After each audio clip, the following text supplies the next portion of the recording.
সুমাইয়া তড়িৎ গতিতে মামাকে ফোন করলো। কি ব্যাপার মামা, এখনো আসছো না যে? তোমার আদরের ভাগ্নের বিয়েতে আসবে না নাকি? মারে, এক জায়গায় জরুরি প্রয়োজনে যেতে হবে, আজ না গেলে হয় না। দরকার পড়লে বিয়ের পর প্রতিদিনই যাব। না, তোমাকে আজকে আসতে হবে, কোনো কথা চলবে না। মামাকে নিয়ে জলদি চলে আসো। মামা বিয়ে বাড়িতে না আসার কারণ হলো সবাই কোনো না কোনো দামি গিফট উপহার দিচ্ছে, কিন্তু তার পক্ষে দামি গিফট তো দূরের কথা, সামান্য একটা গিফট কেনাই মুশকিল হয়ে দাঁড়িয়েছে। খালি হাতে বিয়ে বাড়িতে যাওয়ার শোভা পায় না, তার উপর আবার নিজের ভাগ্নির বিয়ে, কিছু না নিয়ে গেলে তো প্রেস্টিজ শেষ। এসব চিন্তা করে মামা সিদ্ধান্ত নিয়েছে বিয়ে বাড়িতে যাবে না, কিন্তু ভাগ্নির ফোন পাওয়ার পর তাকে যেতেই হবে। কিন্তু বিয়ে বাড়িতে কি নিয়ে যাবে? মামা বড় একটা কার্টুন আনলো, কার্টুনের ভেতরে কিছু নেই। মামা একটা চিঠি লিখে ভেতরে রেখে দিয়ে কার্টুনটাকে গিফট পেপার দিয়ে মোড়ালো। কার্টুনটা হাতে নিয়ে রওনা হলো বিয়ে বাড়ির উদ্দেশ্যে। মামার হাতের গিফট বক্সটা সুমাইয়াকে দিল। ওয়াও মামা, এত বড় উপহার, কি আছে এর ভেতরে? আমার একমাত্র ভাগ্নি, দামি গিফট ছাড়া আর কি হতে পারে, পরে খুলে দেখিস। অথচ বক্সের ভেতরে কোনো গিফট নেই, শুধুমাত্র একটা চিঠি। কিন্তু কি লেখা আছে ওই চিঠির ভেতরে? ঠিক বিকেলে আব্দুল্লাহ রওনা হলো। মাইক্রোবাসের ভেতরে আনন্দ ফুর্তির এক পর্যায়ে ডিজে গান বাজাতে শুরু করলো। গান দেয়া মাত্রই আব্দুল্লাহর কানে হাত দিয়ে চেপে ধরলো। উফ, গানটা বন্ধ করো, অসহ্য লাগছে। কিন্তু কে বা কার কথা শুনে? বিয়ের আনন্দে গান থাকবে না তা হয় নাকি? গান যখন বন্ধ করলো না, তখন আব্দুল্লাহ রাগের ভঙ্গিতে বলল, গান বন্ধ করবে নাকি আমি গাড়ি থেকে নেমে যাব? যাক, আব্দুল্লাহ রাগের ভঙ্গি কাজে লাগলো, গান অফ। ভাই ব্রাদাররা আব্দুল্লাহকে বলল, তোর সমস্যা কি রে? গান বাজালে প্রবলেম কোথায়? বিয়ের বাড়ির মজাই তো হলো গান বাজনা করা। এভাবে যদি গান বাজাতে নিষেধ করিস তাহলে আমরা কেউ তোর বিয়েতে যাচ্ছি না, তুই একাই যা। আরে রাগ করতেছিস কেন? আমার কথা তো একবার শোন। গান বাজনা করা কি জানিস শতভাগ হারাম। আল্লাহ রসুল সাল্লাল্লাহু আলাইহি ওয়াসাল্লাম যখন কোনো বাদ্যযন্ত্রের আওয়াজ শুনতো তখনই তিনি কানে হাত দিয়ে চেপে ধরত। এটা স্পষ্ট গর্হিত কাজ। সুতরাং কোনো মুসলমানের জন্য গান বাজনা করা বৈধ হবে না। তোরা বিয়ে বাড়ির আনন্দে গান বাজাচ্ছিস, তাই না? আরে ভাই, দুনিয়াটা আনন্দের জায়গা নয়, দুনিয়াটা আমল করার জায়গা। এখানে নেক আমল করবি আর জান্নাতে বসে আনন্দ করবি। তখন না হয় আল্লাহর কাছে ফরিয়াদ করবি যে আল্লাহ, দুনিয়াতে তো আরাম আয়েশ সবকিছুই ভুলে আপনার ইবাদত করেছে, গান বাজনা করিনি, কিন্তু এখন একটু গান বাজনা করার সুযোগ দাও। দেখতে চাই গান বাজনায় ফায়দাটা কি। মানুষ দুনিয়ার বেড়াজালে বন্দী, যার ফলে জান্নাতের নাজ নিয়ামতকে অনুভব করতে পারে না। যদি অনুভব করতো তাহলে জান্নাত পাওয়ার জন্য দুনিয়ায় নেক কাজে পাল্লা দিত। আব্দুল্লাহ নসিহামূলক কথাবার্তা শুনে সবাই কিছুটা হলে বুঝতে পারলো। গান বাজনা টোটালি অফ করলো। ঘড়ির কাঁটা দেখতে দেখতেই তারা সুমাইয়াদের বাড়িতে পৌঁছে গেল। গাড়ি থেকে নেমে আব্দুল্লাহ অবাক পানে বাড়ির চারদিকে তাকিয়ে রইল। বিয়ে বাড়ি বলে কোনো চিহ্নই নেই, নেই রং বেরঙের লাইটিং শো, কেবল মাত্র খাওয়া দাওয়ার জন্য ডেকোরেটরের চেয়ার টেবিল ছাড়া। কোনে পক্ষের লোকজন এসে আব্দুল্লাহকে ভিতরে নিয়ে গেল। কোনে সুমাইয়াকে দেখে আব্দুল্লাহ পুরাই অবাক। যেখানে তার বধূ হয়ে সাজগোজ করার কথা, সেখানে সে বোরকা হিজাব নেকাব পরে বিয়ের আসরে বসে আছে। কি এক আশ্চর্য ব্যাপার, তাই না? শুধুই কি তাই, সে হাতে পায়ে মোজাও পরে আছে, অর্থাৎ তার চেহারার কোনো অংশ দেখার মতো কৌশল নেই। সুমাইয়ার এই ধার্মিকতা দেখে আব্দুল্লাহ মুখরিত। কিন্তু যারা আব্দুল্লাহর সাথে এসেছে তারা কোনেকে দেখার জন্য মুখের ওপর থেকে নেকাবটা সরাতে বলছে। সুমাইয়া মোটেও সরাবে না। ইমাম সাহেব আর কাজী চলে এলো। বিয়ের দেনমোহর ধার্য করা ছিল, আব্দুল্লাহ তার নগদে পরিশোধ করলো। আর দেনমোহর পরিশোধ করা একান্ত জরুরি। শরীয়তে যেটাকে তাগিদ করে বলা হয়েছে দিতেই হবে। মেয়ের বাবা আব্দুল্লাহকে খুশি মনে একটা মোটরসাইকেল দিতে চেয়েছিল, কিন্তু আব্দুল্লাহ তা নিতে রাজি হয়নি, কারণ এটা নেওয়া যৌতুকের শামিল, যা শরীয়ত সমাজ কোনোটি সমর্থন করে না। সুতরাং সে শ্বশুরের দেয়া মোটর বাইককে নিতে রাজি নয়। যাক, বিয়ের কাজ সম্পূর্ণ হলো। এখন থেকে সুমাইয়া আর আব্দুল্লাহ স্বামী স্ত্রী। নতুন বধূকে ঘরে তুলতে উদ্বাহু। রাতে সুমাইয়াকে দেখার জন্য আব্দুল্লাহ রুমে ভিড় জমল। ভাই ব্রাদার, চাচা, মামা সবাই আসলো, কিন্তু আব্দুল্লাহ তাদের উপেক্ষা করে ঘরের ভেতর থেকে লক করে বসে রইল। সবাই ডাকাডাকি করছে, কিন্তু ঘরের ভেতর থেকে আব্দুল্লাহর কোনো রেসপন্স নেই। সারা শব্দ না পেয়ে সবাই যার যার ঘরে চলে গেল। খানিক পর বাসর রাতের লগ্ন শুরু হবে। আব্দুল্লাহ ফ্রেশ হয়ে ঘরের ভেতর প্রবেশ করে দেখলো সুমাইয়া ঘরে নেই। কি ব্যাপার, বাসর রাতে কোথায় গেল? এক পা দুই পা করে এগিয়ে বিছানায় বসে পড়ল। কিছুক্ষণ পর দেখতে পেল সুমাইয়া ওয়াশরুম থেকে বেরোচ্ছে। সুমাইয়া আব্দুল্লাহর দিকে এগিয়ে এলে সামনে এসে আব্দুল্লাহকে সালাম দিল। আসসালামু আলাইকুম। ওয়ালাইকুম আসসালাম। সুমাইয়ার ভারী শরম পাচ্ছে। লজ্জা ভরা মুখ নিয়ে আব্দুল্লাহকে বলল, কি ব্যাপার, তুমি এখনো বসে আছো? যাও অজু করে আসো। দাম্পত্য জীবনের সূচনা আজ থেকেই, সুতরাং আল্লাহর শুকরিয়া আদায় স্বরূপ 2 রাকাত নামাজ আদায় করতে হবে। যাও যাও অজু করে আসো। আব্দুল্লাহ চটপট বিছানা থেকে নেমে অজু করে আসলো। সুমাইয়া তাকে বলল নামাজে দাঁড়াতে। তাকে বলল, তুমি সামনে দাঁড়িয়ে নামাজ আদায় করো আর আমি তোমার পেছনে। আব্দুল্লাহ জিজ্ঞেস করলো, আমি সামনে দাঁড়িয়ে আর তুমি আমার পেছনে? কিন্তু কেন, এতে কি এমন ফায়দা রয়েছে? এতে আল্লাহর ইবাদত এবং স্বামীর আনুগত্য হাসিল হয়। সুমাইয়া তখন একটি হাদিস পড়ে শোনালো। আব্দুল্লাহ ইবনে মাসউদ রাদিয়াল্লাহু তাআলা আনহু থেকে বর্ণিত, তিনি বলেন, রাসূলুল্লাহ সাল্লাল্লাহু আলাইহি ওয়াসাল্লাম ইরশাদ করেন, স্ত্রী যখন স্বামীর কাছে যাবে স্বামী তখন দাঁড়িয়ে যাবে আর স্ত্রীও দাঁড়িয়ে যাবে তার পেছনে। অতঃপর তারা একসঙ্গে 2 রাকাত সালাত আদায় করবে এবং বলবে, হে আল্লাহ, আপনি আমার জন্য আমার পরিবারে বরকত দিন আর আমার ভেতরেও বরকত দিন পরিবারের জন্য। আয় আল্লাহ, আপনি তাদের থেকে আমাকে রিজিক দিন আর আমার থেকে তাদেরকেও রিজিক দিন। হে আল্লাহ, আপনি আমাদের যতদিন একত্রে রাখেন কল্যাণে একত্রে রাখুন, আর আমাদের মাঝে যখন বিচ্ছেদ ঘটিয়ে দেবেন তখন কল্যাণের পথে বিচ্ছেদ ঘটাবেন। সুমাইয়ার মুখে হাদিসটি শুনে আব্দুল্লাহ নিজে দাঁড়িয়ে গেল। 2 রাকাত নামাজ শেষ করে আব্দুল্লাহ মোনাজাত ধরল আর আল্লাহর কাছে ফরিয়াদ করলো তাদের দাম্পত্য জীবন যেন সুখের হয়। নামাজ শেষে দুজনে বিছানায় বসে পড়ল। 2 মিনিট 4 মিনিট চলে গেল, কিন্তু তারা দুজনে নিস্তব্ধ, কোনো কথা নেই। তাদের দুজনের মাঝে শরমের ভাব দেখা দিল। আব্দুল্লাহ যখন দেখলো সে কোনো কথাই বলছে না, তখন নিজের থেকেই কথা বলতে শুরু করলো। ভয় সংকোচ দূর করার জন্য তারা একে অপরের সাথে পরিচিতি লাভ করলো। পরিচয় পর্বের পরেই তাদের মাঝে শুরু হলো খোশ গল্প। মনের যত কথা আছে সবটাই একে অপরের সাথে শেয়ার করার পাল্লা দিল। আব্দুল্লাহ মাওলানা সাহেবের নসিহতে একটা হাদিস শুনেছে, বাসরাতে স্ত্রীর সামনে চুল আঁচড়িয়ে দিয়ে কপালে হাত বুলিয়ে দিয়ে একটি দোয়া পড়তে হয়। এই দোয়া পড়লে উভয়ের ওপর আল্লাহর রহমত বর্ষিত হয়। তাই সে সুমাইয়া একদম কাছে এসে বসলো। তার সামনের চুল আঁচড়িয়ে রাসূলের শেখানো দোয়াটি পড়ল। আল্লাহুম্মা ইন্নী আসআলুকা খায়রাহা ওয়া খায়রা মা জুবিলাত আলাইহি ওয়া আউযু বিকা মিন শাররিহা ওয়া শাররি মা জুবিলাত আলাইহি। অর্থ, হে আল্লাহ, আমি আপনার কাছে তার স্ত্রী কল্যাণের প্রার্থনা করছি এবং প্রার্থনা জানাই তার সেই কল্যাণময় স্বভাবের যার ওপর আপনি তাকে সৃষ্টি করেছেন, আর আমি আপনার আশ্রয় চাচ্ছি তার অনিষ্ট থেকে এবং তার সেই অকল্যাণময় স্বভাবের অনিষ্ট থেকে যার ওপর আপনি তাকে সৃষ্টি করেছেন। দোয়াটি পড়ার পর আব্দুল্লাহ সুমাইয়াকে মিষ্টি মুখ করালো। তারপর সুমাইয়াকে ধার্য মোহরের ব্যাপারে জিজ্ঞেস করলো, প্রিয়তমা, তোমার মোহরানা কি আজই দিতে হবে? সুমাইয়া মজা করে মাথা নেড়ে বলল, আজ অর্ধেক দিই, বাকিটা আরেকদিন। আব্দুল্লাহর এই কথা শুনে সুমাইয়া বলল, স্ত্রীকে মোহরানা আদায় করা ফরজ, আর এই ফরজ কাজটি না করে কিভাবে সংসার জীবন শুরু করবে? সুতরাং মোহরানা স্ত্রীর এমন একটি প্রাপ্য যা তিনি স্বামীর সঙ্গে মিলিত হওয়ার আগে পাওনা হন।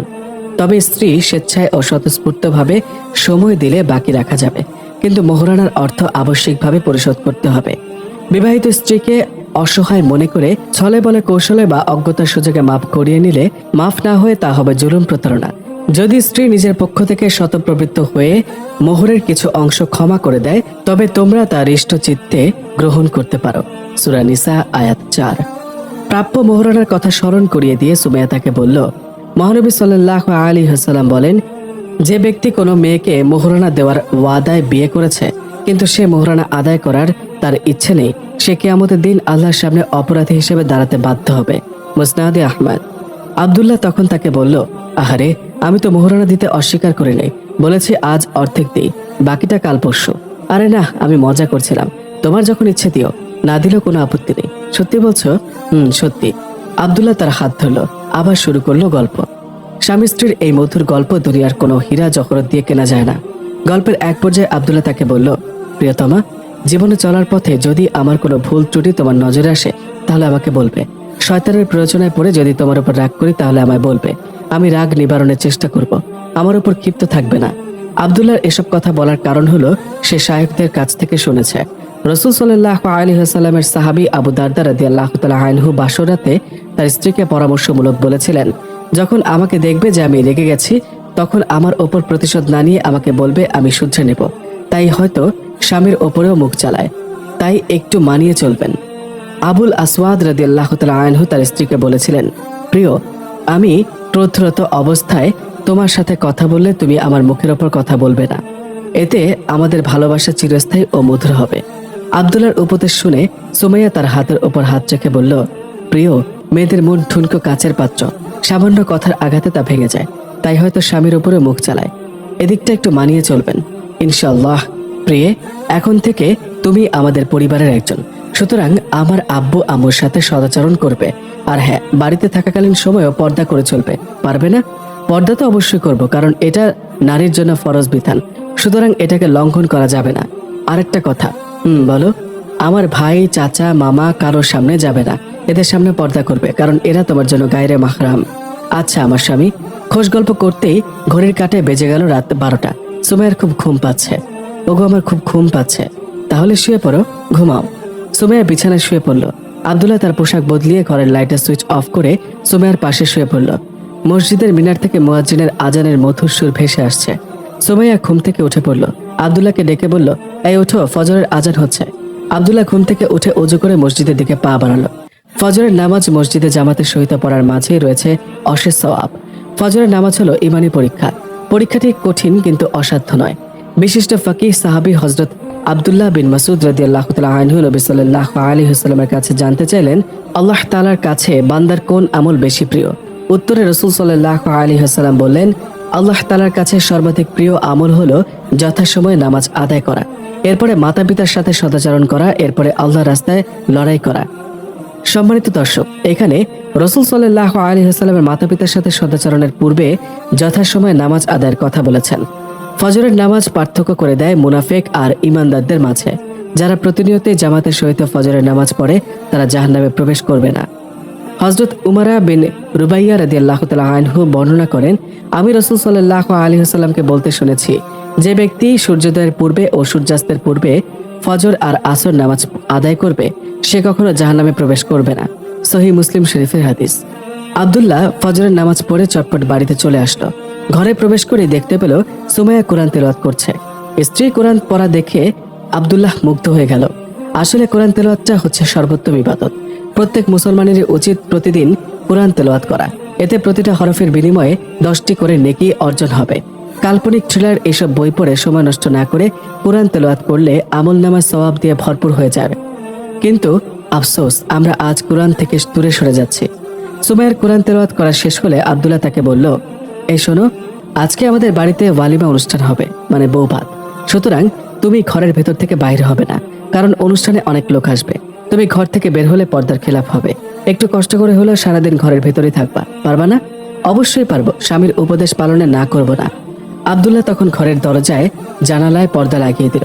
শুধু তার নিজের ঘরেই নয়, বরং পুরো বাড়িটায় পর্দায় আবৃত করলো। যেখানে খাওয়া দাওয়ার আয়োজন করা হয়েছে সেখানেও পর্দা দিয়ে ঘেরাও করা হলো। এভাবে পর্দা লাগানো হয়েছে। যারা দাওয়াতি লোক তারা বাড়ির ভেতরে কাউকে দেখতে পাবে না। বাসর রাতের পরের দিন ওয়ালিমা করা সুন্নত। এটা স্বয়ং রাসূল সাল্লাল্লাহু আলাইহি ওয়াসাল্লাম নিজেই করেছিলেন। আনাস ইবনে মালিক রাদিয়াল্লাহু তাআলা আনহু থেকে বর্ণিত যে রাসূলুল্লাহ সাল্লাল্লাহু আলাইহি ওয়াসাল্লাম আব্দুর রহমান ইবনে আউফ রাদিয়াল্লাহু তাআলা আনহু এর গায়ে হলুদে চিহ্ন দেখতে পেয়ে বললেন, কি ব্যাপার? তিনি বললেন, খেজুর বীজের পরিমাণ সোনার মোহরের বিনিময়ে আমি এক মহিলাকে বিয়ে করেছি।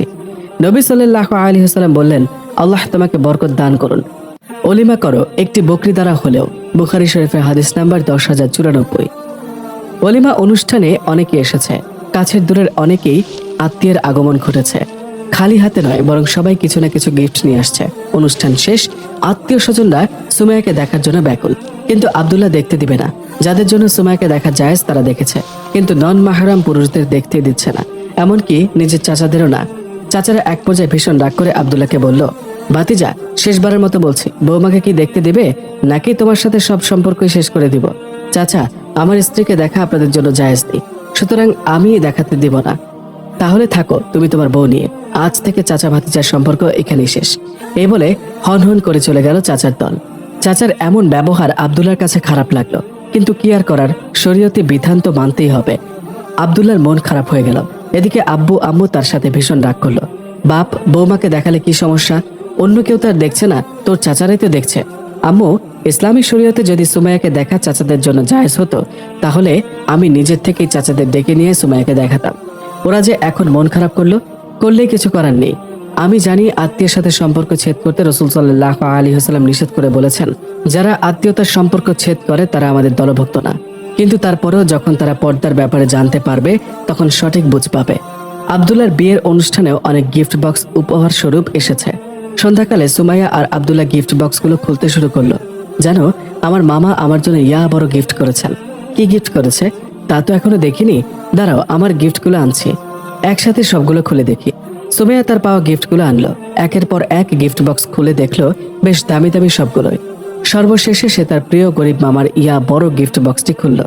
বক্সের ভিতর চোখ যেতে সে অবাক হয়ে গেল। গিফট বক্সে কোনো গিফট নেই, শুধুমাত্র একটি চিঠি। এই দৃশ্য দেখে আব্দুল্লাহ মুচকি হাসি দিল। হাসবে না? আচ্ছা, মামা তো আমাকে বললো এর ভেতরে দামি গিফট আছে, কিন্তু এখন তো দেখছি এর ভেতরে একটা চিঠি। কিন্তু কি এমন লেখা আছে চিঠির ভেতরে? দাও দাও, আমাকে দাও, আমি পড়তেছি তোমার মামা কি লিখেছে। আব্দুল্লাহ মামার চিঠিটা খুলে দেখলো মামা লিখেছে, আদরের ভাগ্নি, আজ তোর বিয়ে, কিন্তু আমি যেতে পারছি না, কারণ বিয়ের বাড়িতে গেলে কোনো না কোনো গিফট নিয়ে যেতে হয়। কিন্তু আমি গরিব, নুন আনতে পান্তা ফুরায়, কিভাবে গিফট কিনবো বল? ছাত্র জীবনে পড়ালেখা করেছি, কিন্তু এখন ঘুষ ছাড়া কেউ চাকরি দিতে চায় না, তাই কষ্ট করে রিক্সা চালিয়ে রোজগার করি। তুই আমার আদরের ভাগ্নি, তোর বিয়েতে কিছু গিফট না নিয়ে যাব, এটা কেমন দেখায় না? এজন্য ভাবছি তোর বিয়ের অনুষ্ঠানে যাবই না, কিন্তু তোর ফোন কল পাওয়ার পরে আসতেই হলো। দুঃখের বিষয় হলো টাকার অভাবে তোর জন্য কিছুই আনতে পারলাম না। সবাই যাতে বুঝতে পারে তোর মামা তোকে ইয়া বড় গিফট উপহার দিয়েছে, সেজন্যই এত বড় বক্সের ভেতর এই চিঠিটা লিখলাম। আমাকে মাফ করে দিস, তোকে কিছুই দিতে পারলাম না। মামার চিঠিটি পড়ে সুমাইয়ার চোখ দিয়ে পানি চলে এলো। মামার কষ্ট বুঝতে পেল। আব্দুল্লাহ তখন সুমাইয়াকে বলল, দেখেছো, বিয়ের অনুষ্ঠানে বড় একটা সমস্যা হলো গিফট নেয়া। সবাই তো আর সামর্থ্যবান না। যাদের বিয়ের অনুষ্ঠানে দাওয়াত দেওয়া হয় তাদের অনেকেই গরিব থাকে, তাদের গিফট দেওয়ার সামর্থ্য না থাকায় বিয়ে বাড়িতে আসতে পারে না। অথচ কাউকে দাওয়াত দিয়ে গিফট নেওয়াটা বড় অন্যায়। হ্যাঁ, যদি সে স্বেচ্ছায় হাদিয়া দেয় তাহলে সেটা আলাদা কথা। তুমি ঠিক কথাই বলেছ। আমি যদি আগে জানতাম তাহলে বিয়ের কার্ডের নিচে লিখে দিতাম কেউ গিফট নিয়ে আসবেন না। যাক, কি আর করার, যা হবার তা তো হয়ে গেছে, এখন আগামী নিয়ে ভাবতে হবে। আব্দুল্লাহর কথা শুনে সুমাইয়া মুচকি মুচকি হেসে বলল, ইনশাআল্লাহ আমাদের ছেলে মেয়েদের বিয়েতে এরকমটাই করব। ছেলে মেয়ে? আব্দুল্লাহ বেকার, কোনো চাকরি নেই, নেই কোনো ইনকাম, বলা চলে বাপের হোটেলে পেট পুরে খাচ্ছে দিনভর। কিন্তু এখন সে একা না, তার স্ত্রীও আছে, সুতরাং তাকে নিজের পায়ে দাঁড়িয়ে উপার্জন করতে হবে। এজন্য প্রয়োজন ভালো কোনো চাকরি, কিন্তু চাকরি করতে দরকার যোগ্যতা, আর সে যোগ্যতা আব্দুল্লাহর কিঞ্চিত পরিমাণ হলেও আছে। কিন্তু দুঃখের বিষয় হলো ভালো কোনো চাকরি পেতে গেলে মোটা অঙ্কের ঘুষ দরকার, আর ঘুষের চাকরি করতে সে মোটেও রাজি না। কারণ রাসূল সাল্লাল্লাহু আলাইহি ওয়াসাল্লাম বলেছেন, ঘুষদাতা আর ঘুষ গ্রহীতা উভয় জাহান্নামী। সুতরাং সে চায় না ঘুষের টাকায় জাহান্নামকে খরিদ করতে। তাই সে করোনাকালীন সময়ে সিদ্ধান্ত নিল হালাল পদ্ধতিতে ব্যবসা করবে। ব্যবসা করতে প্রয়োজন টাকা, কিন্তু তার কাছে একটা টাকা করিও নেই। ব্যবসা করার পরামর্শ চাইল সুমাইয়ার কাছে। কোনো বিষয়ে পরামর্শ করার জন্য ঘরের বিবির যথেষ্ট। তাই সে সুমাইয়ার সাথে এ বিষয়ে পরামর্শ করল। কোনো কাজ করার পূর্বে স্বয়ং আল্লাহ তাআলাই পরামর্শ করতে বলেছেন। এমনকি আল্লাহ তাআলা নিজেও মানুষ সৃষ্টির ব্যাপারে ফেরেশতাদের সাথে পরামর্শ করেছিলেন। আব্দুল্লাহ সুমাইয়াকে ব্যবসা সংক্রান্ত সব কথাই বলল। এখন দরকার সুমাইয়ার মৌন সমর্থন। সুমাইয়া, তোমার কাছে একটা পরামর্শ চাই। কি বিষয়ে পরামর্শ? দেখো, এভাবে তো আর বাপের হোটেলে খেলে চলবে না, নিজের থেকেও কিছু করতে হবে। আমি সিদ্ধান্ত নিয়েছি করোনাকালীন সময়ে যে কয়টা দিন বাড়িতে আছি সে কয়টা দিন ব্যবসা করব, পরে না হয় চাকরি খুঁজবো।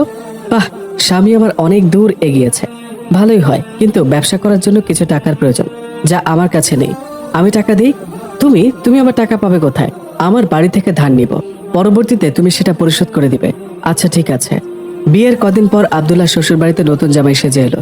শ্বশুর বাড়ি মানেই মধুর হাড়ি, রকমারি খাবারে পরিপূর্ণ। শ্বশুর বাড়ির মধুর হাড়ি খেতে কেনা যায়। আব্দুল্লাহ শ্বশুর বাড়িতে নতুন। শ্বশুরের সামনে যেতে সুমাইয়া তার কানে ফিসফিস করে বলল, এই আব্বার পায়ে সালাম করো। কিন্তু আব্দুল্লাহ পায়ে সালাম না করে মুখ দিয়ে সালাম করলো, আসসালামু আলাইকুম। ওয়ালাইকুম আসসালাম। বাবা ভালো আছেন? আলহামদুলিল্লাহ। কই গো সুমাইয়ার মা, দেখো দেখো কে এসেছে, তোমার জামাই এসেছে, শিগগিরই এদিকে আসো। শাশুড়ি মা আসতে আব্দুল্লাহ তাকে সালাম দিল। ভেতরে আসো বাবা। আব্দুল্লাহ বাড়ির ভেতরে প্রবেশ করলো। সুমাইয়ার পরনে বোরকা, হিজাব, নেকাব সবই। চেহারার কোনো অংশই দেখার উপায় নেই। সুমাইয়ার মুখে মন খারাপের ছাপ লক্ষ্য করা যাচ্ছে। কি হয়েছে, মুখ অন্ধকার করে আছো কেন? তোমাকে বললাম আব্বুর পায়ে ধরে সালাম করো, কিন্তু তুমি সেটা না করে মুখ দিয়ে সালাম দিলে। ওরে আমার লক্ষ্মী বউ, এর জন্য বুঝি মন খারাপ? সুমাইয়া তখন মাথা নাড়িয়ে বলল, আরে আমার পাগলি বউ, পায়ে সালাম করতে গেলে মাথা নিচের দিকে নত হবে, যা শরীয়তে জায়েজ নেই। কারণ কারোর সামনে মাথা নত করা জায়েজ নেই, কেবলমাত্র আল্লাহ ছাড়া। এখন আমি যদি মাথা নত করে শ্বশুর মশাইকে পায়ে ধরে সালাম করি, তাহলে মনের অজান্তেই হয়তো শিরক হতে পারে। সুতরাং পায়ে সালাম করার থেকে মুখে সালাম দেয়াই ভালো। কেননা আল্লাহ রাসূল সাল্লাল্লাহু আলাইহি ওয়াসাল্লাম বলেছেন, আসসালামু ক্বাবলাল কালাম, কথা বলার পূর্বে সালাম দাও। তিনি কিন্তু পায়ে সালাম করার কথা বলেননি। সুতরাং এর থেকে হেফাজত থাকতে হবে। তবে হ্যাঁ, পিতামাতা উস্তাদদের কদমমুচি করা জায়েজ আছে, তবে এক্ষেত্রে সতর্কতা অবলম্বন করতে হবে যেন মাথা নত না হয়। আব্দুল্লাহর জবাব শুনে সুমাইয়ার আদরের সহিত তার গালে টেনে বলল, হুলে আমার স্বামী, এত কথা কোথায় রাখো? কোথায় আবার রাখবো, পেটের ভিতরে রাখি? আচ্ছা, ফ্রেশ হয়ে খেতে এসো। আব্দুল্লাহ ফ্রেশ হতেই জোহরের আজান হলো। দেরি না করে মসজিদ পানে হাঁটতে শুরু করলো। এদিকে সুমাইয়া খাবার নিয়ে তার জন্য অপেক্ষা করছে। উফ, এতক্ষণ হয়ে গেল এখনো এলো না। কই গো, জলদি আসো। কিন্তু আব্দুল্লার কোনো সারা শব্দ নেই। সুমাইয়া তাকে ফোন করলো।